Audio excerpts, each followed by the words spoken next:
আমাদের দাবি হচ্ছে একটাই, সেটা হচ্ছে আমাদের 2023 সাল থেকে আন্দোলন করতেছি। খসড়া নীতিমালার কাগজ সচিবালয়ে এসে লাল ফিতার দৌড়াতে আটকে গেছে, রাস্তায় নামতে পারতেছি না। 15 থেকে 20 হাজার টাকার মামলা দিচ্ছে 4 জন, প্রত্যেকদিন 3-4টা গাড়ি ডাম্পিং করতেছে।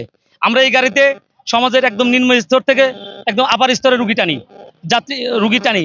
পুলিশ রাজারবাগ পুলিশ লাইন থেকে পুলিশ সদস্যদের ডেড বডি আমরা নিয়েছি, তারা আমাদের কোনো কথা শুনতে চায় না, আমাদের মামলা দেয়। আমরা কোন কারণে মামলা দিচ্ছে? আমাদের কাগজের ডেট ফেল। আমরা নীতিমালা না হলে কিভাবে কাগজ করব, কিভাবে আমরা এগুলো সম্পাদন করব? তা আমরা চাই দ্রুত সময়ের মধ্যে আমাদের নীতিমালা করে দেওয়া হোক। নীতিমালার মধ্যে রয়েছে আমাদের নীতিমালার কাগজ এখানে আছে। আমাদের প্রথমত হয়েছে আমরা জাতীয় আমাদের চাই, বাণিজ্যিক চাই। আমরা যেহেতু ভাড়ায় চালিত, আমরা সবার কাছে ভাড়া নিয়ে রুগী পরিবহন করি, তা আমরা ভাড়ায় চালিত চাচ্ছি, 1 নম্বর দাবি। তারপর আরও এর সাথে আনুষঙ্গিক অনেক কিছু আছে। প্রত্যেক হসপিটালে আমরা পার্কিং চেয়েছি, আমরা সিরিয়াল ছাড়া সিএনজি চেয়েছি, ঠিক আছে, এরকম আরও বেশ কিছু আছে। তারপরে তারাও কিছু আমাদের সত্য এখানে দিয়েছে। সবকিছু সুন্দর একটা নীতিমালা হোক। আমরা বিভিন্নভাবে অফিসিয়ালি যোগাযোগ করার চেষ্টা করতেছি। আপনি জানেন, একটা অ্যাম্বুলেন্স ধর্মঘট দিলে অ্যাম্বুলেন্স আমরা আজকে র্যালি দিয়েছি, অর্ধেক গাড়ি আমরা এখান থেকে যার যার স্থানে চলে যেতে বলেছি, রাস্তায় যানজট তৈরি হয়। আমরা অফিসিয়ালি যোগাযোগ করার চেষ্টা করছি, তারা আমাদের দেয়, দিচ্ছি, দেব, বসছি ইত্যাদি ইত্যাদি, আজ পর্যন্ত বসে নাই। আমরা বাধ্য হয়েছি এখন রাজপথে নেমে আমরা প্রতিবাদ করার জন্য। আমরা এর আগেও অনেকবার চেষ্টা করেছি, আমরা ব্যর্থ হয়েছি প্রশাসনের কারণে, এর সাথে যারা জড়িত তাদের কারণে আমরা পারি নাই। আমরা এই সম্পর্কে বিআরটি চেয়ারম্যানকে দিয়েছি, পুলিশ প্রধানকে দিয়েছি, প্রত্যেকটা প্রশাসনিক কার্যালয়ে আবার এখন নতুন করে দিচ্ছি। গতকাল দিয়েছি, আজকেও সচিব মহোদয়ের কাছে দেবো। সেতু সচিব যিনি, আমাদের যেটা চাওয়া হলো বাণিজ্যিক দিক, আমাদের সুষ্ঠু সুন্দর একটা নীতিমালা করুক, যেটা সবার জন্য গ্রহণযোগ্য হবে।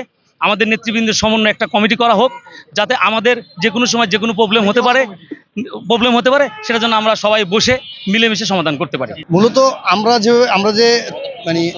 যেভাবে চলতেছি, বর্তমানে যেভাবে চলতেছি, অ্যাম্বুলেন্স একমাত্র রুগী বা ডেড বডি পরিবহনে ব্যবহার হয়, এটা কিন্তু অন্য কোনো খাতে ব্যবহার হয় না।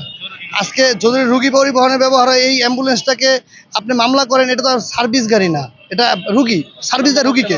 আপনি দেখেন একটা বাস, ওই বাসের সিট আছে 29টা, লোক ওঠে 50 জন, সেই জায়গায় তো এটা নিয়ে মামলা করে না। অ্যাম্বুলেন্সে বলে 6 সিট, আপনি 8 সিটের মামলা হয়, 8 সিটের মামলা হয়। কেন 8 সিট নিয়ে আসছেন? আজকে যদি 8 সিট দেওয়া হয়েছে, যদি বাণিজ্যিক করে দেওয়া হয়, তাহলে আমাদের সিটটাও চলে আসবে। আমাদের বাণিজ্যিক যে ব্যাপারটা, বাণিজ্যিক করলে আমাদের আমাদের যেই আয়কর এআইটিটা আমাদের রেজিস্ট্রেশন দেওয়া হয় 71 সিরিয়াল। আমাদের গাড়িগুলো আসে করমুক্ত, ট্যাক্স ফ্রি আসে, সেটাকে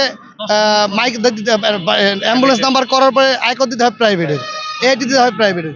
করোনাকালীন সময় 3 বছর আমাদের আয়কর নেয় নাই, করোনাকালীন সময় 3 বছর আয়কর না নেওয়াতে আমাদের একটা গাড়িতে 1.5 থেকে 2 লাখ টাকা করে আয়কর জমিয়ে দিয়েছে।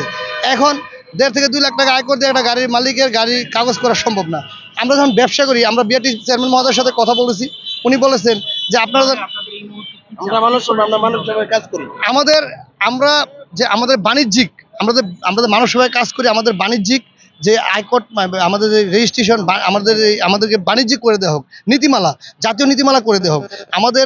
আমাদের যে মালিক সমিতি আছে, মালিক সমিতি সহকারে তারা কমিটি করছে, এই কমিটিতে আমাদের মালিক সমিতির লোকও রাখতে হবে। কারণ তারা বুঝতে পারবে না যে অ্যাম্বুলেন্সের কোথায় কি সুবিধা, কোথায় কি অসুবিধা। যদি আমাদের রাখে, আমরা বলতে পারবো যে এটা সুবিধা, যেটা সুবিধা আমরা বলতে পারবো, অসুবিধা আমরা বলতে পারবো, রুগীদের স্বার্থে, সারা দেশের মানুষদের সাথে।